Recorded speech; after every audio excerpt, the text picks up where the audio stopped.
Good morning, Miss Romana. Good morning, madam. Okay, Miss Romana, can you tell me about yourself?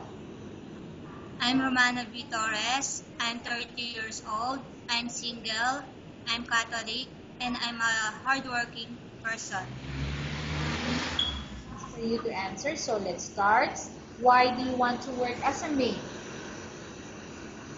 I want to work as a maid because I need this ship. I need this job and I need to help my family.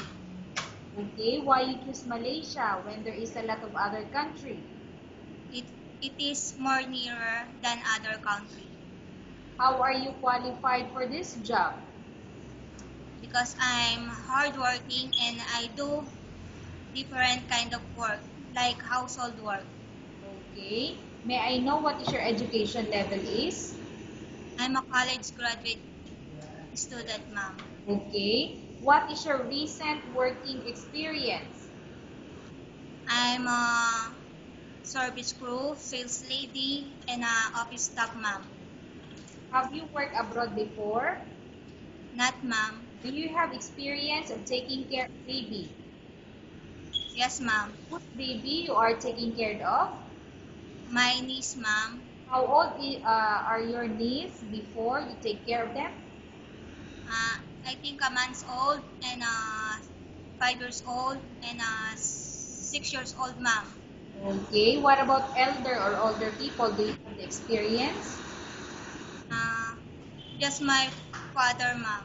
Okay, so how old that time your father when you take care of him? He was 7 years old, ma'am. 7 years old. Is your father bedridden or stroke? Pardon me, ma'am. Is your father a bedridden or stroke? He was strong, ma'am. No, no, no. What I'm asking is he bedridden or stroke?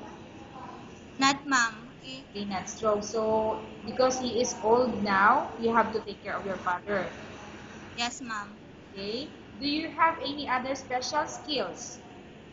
I do cooking, ma'am, gardening, I cleaning, washing, and I know to operate a computer, and I do tutor children, ma'am. Okay. Are you willing to learn new skills? Yes, ma'am.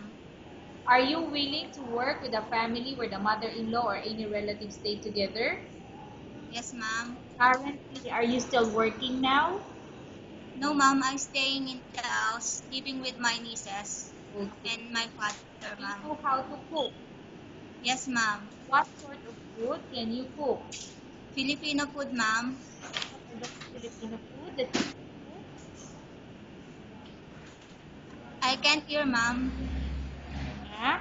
What are those Filipino food that you can cook? Adobo, sinigang, uh, paella, pancit, ginataan. Okay. Are you aware that you will have to do washing, cleaning, ironing, and cooking? Yes, ma'am. From all the house chores like cooking, cleaning, ironing, and washing, which do you like most? Uh, I think I'm good in cooking and washing. Okay. You are not allowed to use handphone during working hours. Miss Romana, you are not allowed to use handphone during working hours. It's okay, ma'am. Okay? You are only allowed to use handphone after you finish all the works and when going to bed. Yes, ma'am. It's okay with me, Only ma'am. needed to surrender the handphone to your employer in the morning and your employer will turn back to you once you're going to bed. Yes, ma'am. If ever employer finds out that you're abusing or using your handphone and it's affected your work for 4 months, your employer will confiscate your handphone and you're not allowed to hold it anymore. Instead, your employer will allow you to call your family in a month. You're only allowed to bring normal phone and you're not allowed to bring smartphone. Are you agree for the terms and condition? Yes, ma'am. Are you agree to the rules and regulation for the handphone? Yes, ma'am. How many years is the contract as you agreed and understand? 2 years, ma'am. Can you describe for me your ethics or your attitude? Miss Romana, Yes, ma'am. describe for me your ethics or your attitude. I'm patient with the children and I do work efficiently and I finish my work before I laying down. Okay. How can you assure to us that you will work hard in Malaysia? Pardon me, ma'am. Okay. Can't hear. Okay. How can you assure to us that you will work hard in Malaysia? I'm 100% sure, ma'am. Okay. So what will you do?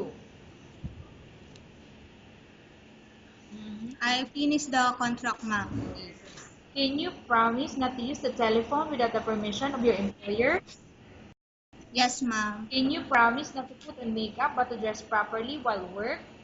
Yes, ma'am. Can you promise not to invite friends or relatives without the consent of your employer? Yes, ma'am. Can you promise not to ask for advance salary from your employer under any circumstances? Yes, ma'am. Do you really understand of the rules and regulation of the agency? Yes, ma'am. I already read it. Okay, good. Do you pay any placement fee for you to come to Malaysia to work as a maid? None, ma'am. Do you, sorry, do you have any history of sickness, example breast cancer or any other illness? None, ma'am. Do you suffer from any skin diseases, allergy or physical defect? None, ma'am. Have you suffered from any serious illness? None, Do ma'am. you smoke? No, ma'am. Have you undergone any operation or surgery? None, ma'am. Are you medically fit? None, ma'am. Rosana, Pardon me, ma'am. What this is? okay. So, are you medically fit? Yes, ma'am. Are you in any medication? No, ma'am. Are you allergic with any food? No, ma'am.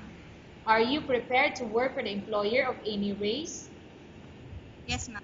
Are you prepared to eat the type of food given by your employer? Yes, ma'am.